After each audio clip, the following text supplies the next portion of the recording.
Hello दोस्तों, welcome back to my YouTube channel study fast 101। तो आइए बात करते हैं प्रकाश का प्रवर्तन एवं अपवर्तन के लेक्चर नंबर 2 के। ठीक है, इसमें हमने 25 क्वेश्चन को फिर से सोल्व किया है। और देखिए, इसमें आप लोगों के लिए एक चैलेंज है कि अगर पढ़ते हो तो 25 में 20 बनाकर दिखाओ। ये आप लोगों के लिए चैलेंज है। ठीक है, वो जो बोर्ड एग्जाम देने वाला है 2023 में, ठीक है, उसके लिए चैलेंज है। और चैलेंज आप लोग एक्सेप्ट कीजिए, तभी आप लोग को कोई फ़ायदा होगा। ठीक है, 25 में आप कितना बनाते हैं कमेंट सेक्शन में लिखिए।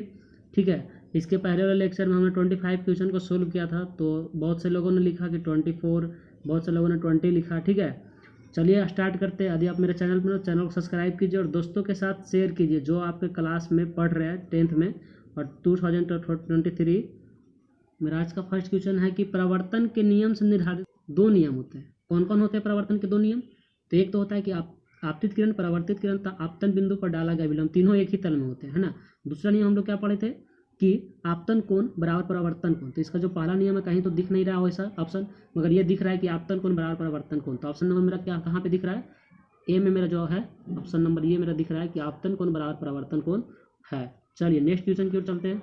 नेक्स्ट क्वेश्चन में कह रहा है काल्पनिक प्रतिबिंब होता है। तो काल्पनिक प्रतिबिंब याद रखिएगा फ्रेंड, हमेशा सीधा होता है। क्या होता है? हमेशा सीधा होता है। इसलिए 27 का जो मेरा राइट आंसर हो जाएगा सीधा, है ना, या फिर ए ऑप्शन बोले तो। काल्पनिक प्रतिबिंब होता है कैसा? तो हमेशा सीधा होता है। नेक्स्ट क्वेश्चन की ओर चलते हैं। नेक्स्ट क्वेश्चन में कह रहा है कि लेंस में मुख्य फोकस की संख्या कितनी होती है। तो याद रखना कि लेंस में मुख्य फोकस की संख्या जो होती है 2 होती है। कितना होती है? 2 होती है। चलिए नेक्स्ट क्वेश्चन की ओर चलते हैं। सर्च लाइट का प्रवर्तक सतह कैसा होता है? सर्च लाइट का जो मेरा प्रवर्तक सतह होता है वो अवतल होता है। कैसा होता है? अवतल होता है। देखते जाइए क्वेश्चन, खुद से ट्राई कीजिए पहले। चलिए नेक्स्ट क्वेश्चन की ओर चलते हैं। दाढ़ी बनाने में कौन सा दर्पण प्रयुक्त होता है? तो आपको बताया था दाढ़ी और बाल बनाने के लिए हम लोग किस दर्पण का उपयोग करते हैं? तो हम लोग अवतल दर्पण का उपयोग करते हैं, है ना। किस दर्पण का उपयोग करते हैं? अवतल दर्पण। किसमें? दाढ़ी और बाल बनाने के लिए। ठीक है, चलिए नेक्स्ट क्वेश्चन की ओर चलते हैं। कह रहा है एक उत्तल लेंस की क्षमता 1 डायोप्टर है। तो उस लेंस की फोकस दूरी है। मतलब क्या होगा? अगर अधिक कोई लेंस की क्षमता 1 डायोप्टर है तो उस लेंस की फोकस दूरी क्या होगा? तो मैंने आप लोगों को बताया था कि फोकस दूरी का एक फॉर्मूला होता है ना, एफ इक्वल टू 1/p। आपको p यहाँ पे मतलब क्षमता का जो होता है संकेत वो p होता है। तो p हम लोग को 1 डायोप्टर दे रखा है। हमसे पूछ क्या रहा है? फोकस दूरी। क्या पूछ रहा है? फोकस दूरी। तो एफ इक्वल टू होता है 1/d, और डी पी का वैल्यू यहाँ तो 1 है। इसमें हम लोग 100 से मल्टीप्लाई करते तो 100 से मल्टीप्लाई कीजिए। ठीक है, यहाँ इसका आंसर जो आएगा 100 आएगा। ठीक है, 100 आएगा। इसमें पूछ रहा है कौन सा लेंस? उत्तल लेंस। तो हम लोग बताया था कि उत्तल लेंस में जो हमेशा फोकस दूरी होती है क्या होती है? पॉजिटिव होती है। इसलिए 100 सेंटीमीटर राइट आंसर हो जाएगा। अगर अवतल लेंस पूछता तो यहाँ पे -100 सेंटीमीटर होता। ठीक है, अगर पूछा क्या है? उत्तल लेंस पूछा है। नेक्स्ट क्वेश्चन में क्या कह रहा है?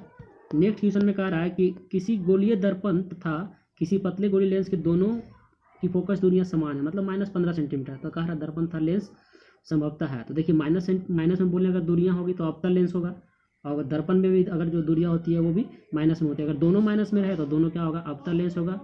ठीक है, दोनों अवतल लेंस होगा। अब पूछ रहा है क्या कि अवतल लेंस है और दर्पण है। तो देखिए माइनस में कुछ भी रहे दूरियां तो हमेशा होगा अवतल लेंस होगा, अवतल दर्पण होगा। चलिए नेक्स्ट क्वेश्चन की ओर चलते हैं। नेक्स्ट क्वेश्चन में क्या है? प्रकाश के प्रवर्तन के कितने नियम होते हैं? तो सब जानते हैं कि प्रकाश के प्रवर्तन के 2 नियम होते हैं। नेक्स्ट क्वेश्चन की ओर चलते हैं। नेक्स्ट क्वेश्चन में कह रहा है किसी माध्यम के अपवर्तनांक का मान होता है। तो किसी माध्यम का अपवर्तनांक का मान होता है जो मेरा इसका देखिए होता है फॉर्मूला कि साइन आई बटा साइन आर इक्वल टू होता है म्यू। क्या होता है? म्यू। जहाँ म्यू जो है स्थिरांक, मेरा क्या है? स्थिरांक है। इसी को हम लोग स्नेल का नियम कहते हैं। तो साइन आई बटा साइन आर जो मैं इसका फॉर्मूला है वो किसी माध्यम का अपवर्तनांक का मान होता है। तो इसका राइट आंसर मेरा क्या हो जाएगा? साइन आई बटा साइन आर। चलिए नेक्स्ट क्वेश्चन की ओर चलते हैं। एक उत्तल लेंस होता है। तो एक उत्तल लेंस होता है कैसा होता है? देखिए उत्तल लेंस का आपको फिगर पहले दिखाते हैं। ये मेरा उत्तल लेंस है। तो बताइए कि कैसा? इसमें ऑप्शन देख के देखिए कि सभी जगह समान मोटाई होता है। समान मोटाई है। देखिए बीच में इधर पतला है, इधर शुरू में पतला है और बीच में मोटा है। यह देखो बीच में मोटा है ना। तो बीच की अपेक्षा किनारे पर मोटा होता है, गलत है। किनारे की अपेक्षा बीच में मोटा है, सही बात। देखिए यहाँ पे क्या है? पतला सा है, यहाँ भी पतला सा है, बट बीच में क्या है? मोटा। तो इसका राइट आंसर मेरा क्या हो जाएगा? सी मेरा राइट आंसर हो जाएगा। नेक्स्ट क्वेश्चन की ओर चलते हैं। नेक्स्ट क्वेश्चन में कहा अवतल लेंस का आवर्धन बराबर होता है। आवर्धन मतलब क्या बोले? एम इक्वल टू क्या होता है? तो एम इक्वल टू फॉर्मूला होता है V/U। इसका राइट आंसर मेरा कौन हो जाएगा? डी मेरा राइट आंसर हो जाएगा। क्या हो जाएगा? डी मेरा राइट आंसर हो जाएगा। चलिए नेक्स्ट क्वेश्चन की ओर चलते हैं। नेक्स्ट क्वेश्चन में क्या कह रहा है कि गोलीय दर्पण में फोकसांतर तथा वक्रता त्रिज्या के बीच संबंध है। तो देखिए आपको बताते हैं ये जो होता है ना गोलीय दर्पण में फोकस जो होता है, फोकसांतर जो होता है, फोकस दूरी या फिर उसको फोकसांतर बोला जाता है। तो फोकस दूरी जो होता है वक्रता त्रिज्या की आधी होती है। इसको हम लोग ऐसा लिख सकते हैं R=2AF, है ना, या फिर F=R/2, है ना, F=R/2 इस तरह से। तो इसका राइट आंसर मेरा कौन हो जाएगा? इसका राइट आंसर मेरा हो जाएगा R=2F। चलिए नेक्स्ट क्वेश्चन की ओर चलते हैं। सोलर कुकर में प्रयोग किया जाता है, तो सोलर कुकर में अवतल दर्पण का प्रयोग किया जाता है। याद रखिएगा, सोलर कुकर में अवतल दर्पण का प्रयोग किया जाता है। इसका आप सब्जेक्टिव क्वेश्चन में पढ़ना होगा आपको कि सोलर कुकर का प्रयोग सोलर कुकर में अवतल दर्पण का प्रयोग क्यों किया जाता है, ये आपको पढ़ना होगा। तो आप सब्जेक्टिव पढ़ाएंगे उस टाइम आपको बताएंगे। उसके बाद बोल रहा है कि उत्तल लेंस में बना प्रतिबिंब होता है। तो उत्तल लेंस में जो प्रतिबिंब बनता है वो कैसा होता है? वास्तविक और उल्टा होता है। कैसा होता है? वास्तविक और उल्टा होता है। चलिए नेक्स्ट क्वेश्चन पे चलते हैं कि उत्तल लेंस में जब बीम F और 2F के बीच रखा जाता है तो कैसा प्रतिबिंब बनता है? कैसा प्रतिबिंब बनता है इसका? तो इसका देखिए बड़ा और वास्तविक बनता है। देखिए जब भी प्रतिबिंब बनेगा बड़ा तो हमेशा वास्तविक बनेगा, याद रखिएगा, ठीक है। तो F और 2F के बीच में रखा गया उत्तल लेंस में तो कैसा बनेगा? बड़ा और वास्तविक बनेगा। इसका राइट आंसर मेरा जो ये हो गया, ए मेरा राइट आंसर हो जाएगा, ठीक है। तो बड़ा और वास्तविक बनेगा। चलिए नेक्स्ट क्वेश्चन की ओर चलते हैं। कह रहे 2 वक्रीय पृष्ठों से घिरे ठोस माध्यम को कहते हैं। 2 वक्रीय पृष्ठ, देखिए ये एक वक्रीय पृष्ठ हो गया, ये एक वक्रीय पृष्ठ हो गया। तो कैसा लेंस है ये? वो दर्पण तो है नहीं, क्योंकि दर्पण तो सिर्फ एक ही पृष्ठ से रहता है, एक पृष्ठ रहेगा या फिर इस तरह से रहता है दर्पण, पर समतल दर्पण नहीं होगा, त्रिज्या तो होगा नहीं। तो मेरा क्या हो जाएगा?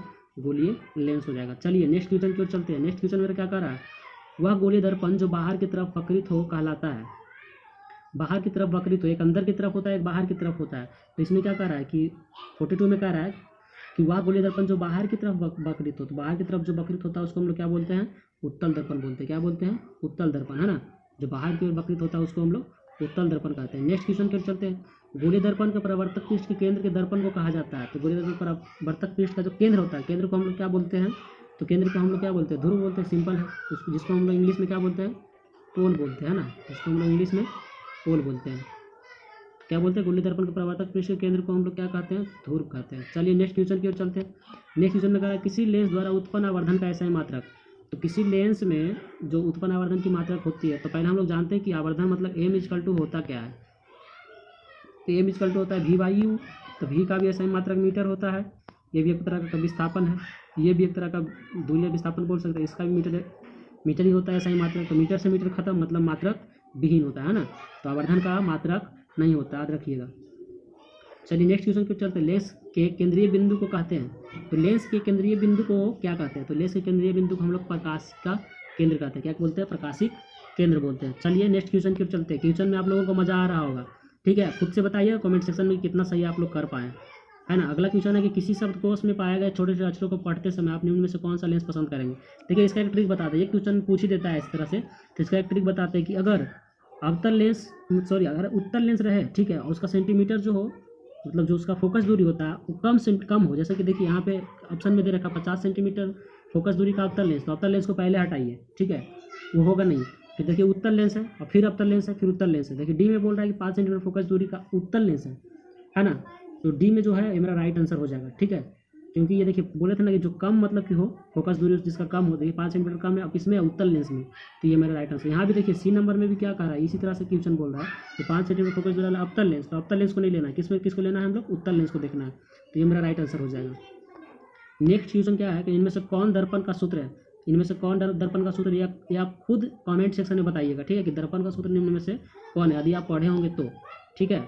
नेक्स्ट क्वेश्चन की ओर चलते हैं कि गोलीय दर्पण का वक्रता केंद्र किस अक्ष से निरूपित किया जाता है। तो वक्रता केंद्र बोले तो वक्रता केंद्र हमेशा सी से किया जाता है। किससे किया जाता है? सी से किया जाता है। वक्रता केंद्र सी से किया जाता है, त्रिज्या R से किया जाता है, ठीक है। फोकस दूरी F से किया जाता है ना। इसका जो पोल ध्रुव होता है वो P से किया जाता है। ये सब याद रखिएगा, ठीक है। नेक्स्ट क्वेश्चन की ओर चलते हैं। नेक्स्ट क्वेश्चन में कारण निर्वात में प्रकाश की चाल, निर्वात में यहाँ पे चाल होना चाहिए। तो निर्वात में प्रकाश की चाल क्या होता है? यहाँ पे चाल होगा यहाँ पे। तो निर्वात में प्रकाश की चाल होता है 3.8 मीटर पर सेकेंड। ये याद रखिएगा, निर्वात में प्रकाश की चाल 3.8 मीटर पर सेकेंड। नेक्स्ट क्वेश्चन की ओर, लास्ट क्वेश्चन की ओर चलते हैं कि दंत विशेषज्ञ मरीजों को दांतों का बड़ा प्रतिबिंब देखने के लिए किस दर्पण का उपयोग किया जाता है। आप लोग को बताया था कि डॉक्टरों द्वारा जो इलाज किया जाता है दांत और नाक आँख कान का जो भी, तो किस दर्पण का उपयोग किया जाता है?